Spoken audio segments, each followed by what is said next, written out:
Simple ప్రాసెస్లో కొబ్బరి పచ్చడి చేసుకుందామండి. పచ్చి శనగపప్పు ఒక స్పూను నూనె వేసి మంచిగా ఇలా దూరగా వేయించుకోవాలి. ముందుగా ఈ శనగపప్పుని గ్రైండ్ చేసుకోవాలి. పచ్చి కొబ్బరి పచ్చడి కదా ఫ్రెండ్స్, ఈ పచ్చి కొబ్బరి ముక్కలు, రెండు వెల్లుల్లి రెప్పలు, కొంచెం నానబెట్టిన చింతపండు 2 రెబ్బలు, ఇది సరిపడే అంత ఉప్పు, చిటికెడు పసుపు, మనం వేయించి పెట్టుకున్న పచ్చిమిరపకాయలండి. దీన్ని మెత్తగా పేస్ట్ చేసుకొని తాలింపు వేసుకోవడమే. రుచికరమైన కొబ్బరి పచ్చడి రెడీ.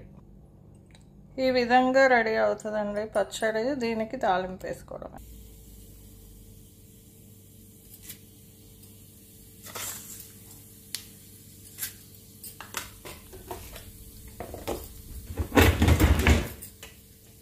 దీనికి ఒక వెల్లుల్లిపాయ వేసుకోండి ఫ్రెండ్స్. మీ దగ్గర కొత్తిమీర ఉంటే కొత్తిమీర వేసుకోండి, కరివేపాకు ఉంటే కరివేపాకు వేసుకోండి, ఏ ఆకు ఉంటే ఆ ఆకు వేసుకోండి.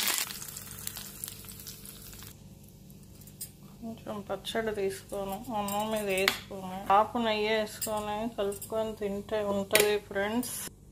యమ్మీ కొబ్బరి పచ్చడి విత్ రైస్ ఫ్రెండ్స్.